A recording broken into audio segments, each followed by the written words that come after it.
欢迎来到热点新闻频道，请订阅并关注以获取最新资讯。白敬亭8000万极简豪宅曝光，几十万沙发随意摆放，网友这才叫高级感。白敬亭8000万极简豪宅曝光之后，社交平台瞬间沸腾。许多人原以为明星的房子不是富丽堂皇，就是堆砌奢侈品，可当镜头一推开门，扑面而来的却是冷静、克制、极度留白的空间哲学。网友震惊地感叹：“这不是家，是艺术馆吧？”然而，在所有令人目不暇接的极简之美背后，藏着他对生活、光线与心境的深刻理解。当画面滑入客厅，几乎所有人都会愣住。整个60平米的大厅，竟然置放了一张沙发、一张茶几和一盏落地灯。没有陈列柜，没有摆饰，没有繁复的吊顶，更没有所谓豪宅标配的水晶灯或金属装饰。然而，这份空并不廉价。那张看似简单的沙发，是来自意大利顶尖品牌的限量款，市价高达数十万元，且官方早已停产。他能买到，是因为朋友在设计展会的尾声替他抢下。随手一放的背后，是靠人脉才能买到的绝版艺术家具。客厅没有主灯，天花板是一片干净纯粹的大白顶，没有任何雕花或灯槽处理。第一眼甚至让人以为这是省钱式装修，可当光线落在墙面上，人们才发现这里的每一处细节都极致讲究。墙面采用的是暖白色微水泥，这种材质比乳胶漆更温润、更细腻，能让光在表面形成柔和的慢反射。整个空间在阳光里仿佛变成一座私人美术馆，有质感却不显压迫。熟悉白敬亭的人都知道，他在综艺里虽然机智幽默，但私下其实非常安静、自律，甚至有点克制。设计这套房子时，他做的第一件事不是买家具，而是反复确认窗外的山影是否能被完整框进视野里。他让设计师不断修改施工图纸，光是落地窗与玄关的光线走向，就大刀阔斧调整了3版。他坚持，房子要先让光住进来，人才能真正安顿。这句话也成为他整个装修思路的核心。60平米的客厅被他划分为3个部分：视听区、留白区与动线区。1.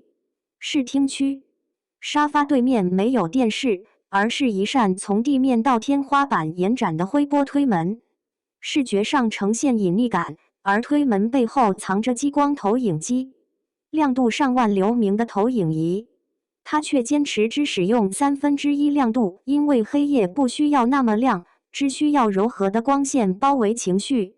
2.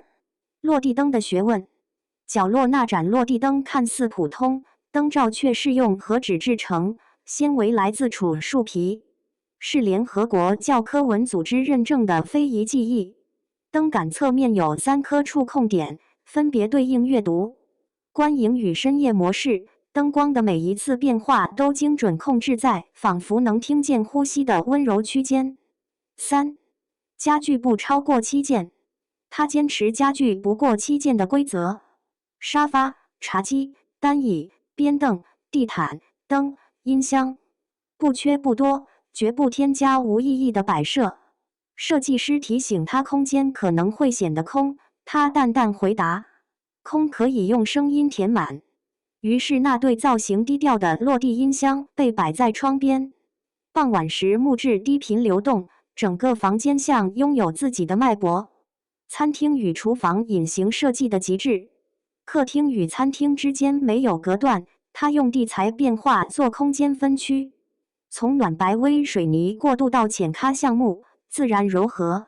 餐桌是一整块超薄岩板，厚度仅12毫米，背面却加装碳纤维增强结构，以极薄的体积支持极高的强度。椅子使用马鞍皮，不闷不滑，坐久也舒适。厨房采用极简一字形布局，每一个尺寸都精准的近乎偏直。台面到吊柜保持620毫米。吊柜没有把手，采用45度倒角，所有柜门用电动铰链一拍即可弹开。厨房里最有趣的是一张猴子造型的限量编辑，由西班牙设计师 Jamie Hayen 设计，国内近5位数，但他只负责逗趣，从来不放东西，像个沉默的陪伴者。阳台他最浪漫的空间。本来设计图上阳台是洗衣房，但白敬亭坚持只放一张椅子。那把椅子来自丹麦老牌 GUBI， 椅背像展开的贝壳，能完全贴合脊背。阳光配一本书已经够满了。他说，日落时椅背的影子投射在微水泥墙面上，像凝固的浪花。那一刻，空间安静的只剩太阳和呼吸。书房之始不是装饰品。书房彻底颠覆传统，四面墙上都是22厘米深的壁龛，刚好容纳一本32开书。壁龛的洞口内藏磁吸亚克力板，避免落灰，也让书页保持整洁。中央的书桌像悬浮一样，由2根不锈钢柱支撑，极其轻盈。他不喜欢满墙书柜，因为那会让人觉得知识压过来。于是壁龛之间留白大片空间，偶尔放一块陶板或山石，像在写书法里的空白。卫生间极简里的戏剧张力。卫生间延续整体极简风格，却在材质上玩出了反差。水磨石浴缸，黑色不锈钢龙头，浅蓝墨砂洗漱台。本该冲突的3种颜色被隐藏灯带柔和连接。地面做了4000分之暗坡，让水从不可见的缝隙流走，听得到潺潺，看不到排水口。卧室把光调成最温柔的形状。